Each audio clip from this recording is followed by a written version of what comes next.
What's up, y'all? I hope y'all are doing well. Today, I'm going to talk about self-taped auditions. So, can I be real for a minute?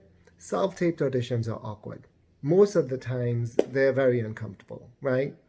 So, I'm going to give you some tips that will hopefully make your self-taped auditions more fun and more effective. So, here we go. One of the most important things about your self-taped audition is sound. That's very important. You want to make sure that there are no background noises. So let's say you have an AC unit or maybe a ceiling fan. You want to take those off as much as you possibly can and eliminate all the background noises as much as you possibly can. The only voices that should be heard are the reader's voice and your voice. Also with sound, you can also, if you have someone to edit your self-taped audition or if you're editing your own self-taped audition, you can also edit out those little background noises that you may hear. So there's some things that you can control and some things that you can't, but you can edit out. The next important thing, muy importante, very important, is lighting. You want to make sure that you have good lighting for your self-taped audition. They should basically see your eyes and hopefully see maybe the color of your eyes. You want to make sure that there are no shadows behind you. Simple lighting, soft lighting is best. Another important thing is as far as your reader, the person that reads the other part or the other parts in the script, you want to, as much as possible, get a reader that's an actor for a couple of reasons. One, if it's an actor, then that actor would make or help your performance to be better because you could feed off the energy of that actor or, of that reader. And if the reader is an actor, then they know what they're doing and they could also help you with your part and maybe give you some positive criticism. Now, here are a couple of things with respect to a reader. You want to make sure that the reader's voice is lower than yours, that the reader is not overpowering you. So you should be the only one on camera. The reader should not be on camera. The reader should be besides the camera or maybe a few feet away from the camera. And if the camera is your phone, same thing applies. The reader should be maybe a little bit to the right of the camera or a little bit to the left of the camera. The reader gives you an eye line. So that's why, they should be sort of close to the camera, but not obviously super close because, again, their voice should be lower than your voice, right? But they help in the sense of they can give you an eye line. Also, if there are multiple parts in the script besides yours, you should still have one reader. In other words, you don't need multiple readers for multiple parts.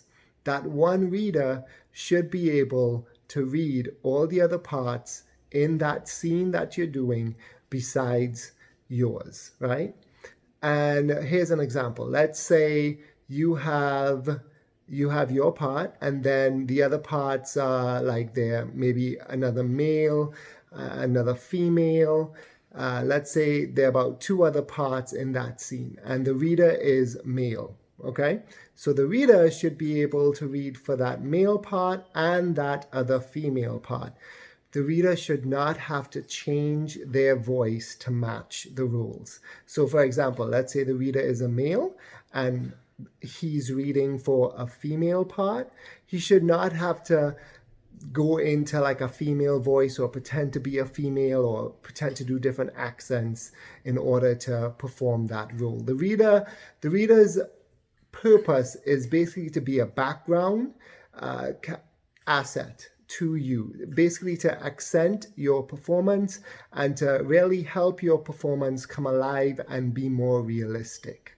because, the reader helps again to give you an eye line so that you can actually be talking to someone and not talking to yourself, right? But again, the reader plays more of a background role. So if when you have a reader, let them know that if they have not read before, let them know that, hey, you're going to be reading for this and this part, and just, read it plainly. You don't need to put in too much emotion or too much energy into it. You just want someone, again, to feed off that energy from, and to be able to talk to. So the next thing about self-taped auditions is wear neutral colored tops and bottoms, right? So you see I have on a neutral colored top. It's purple, and it's not distracting. I don't have crazy logos or crazy patterns on my top, crazy, any brand names on my top. You don't want to, basically the focus is going to be on your face and your eyes. So you don't want to wear anything that would distract from that.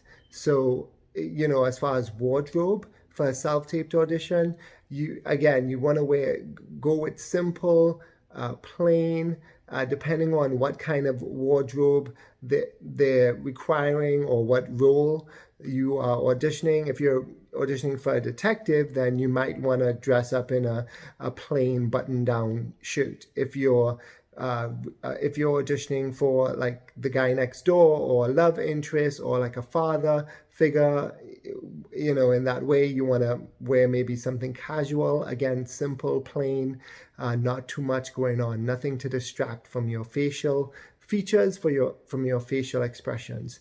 And this goes specifically for the females. No heavy makeup, just look natural, just look like your headshot basically. Don't dress up in costumes unless they specify or unless they say, hey, we want you to look like your role in your audition. So let's say you're a doctor, you're auditioning for a doctor, and they say, hey, if you have a lab coat, put it on for the audition. Other than that, for a doctor, you just, again, wear a nice button-down shirt. So for self-taped auditions, another important thing to remember is your background, right? Again, you don't want anything distracting in your background for your self-taped audition. So you see the background I have? It's neutral colored. Not a lot of things going on back there. There are no pictures hanging up that you could sort of see. And so that's what you want for your background. Typically like a gray background is good. I use this curtain because it's sort of like a neutral brown sometimes for my self-taped auditions. A light blue background or blue background or green background are good too as well.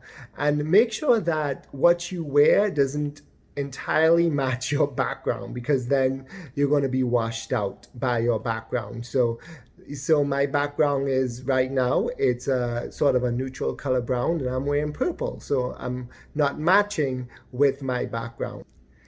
And that is it. I hope these tips help you in your self-taped auditions. Happy self-taping!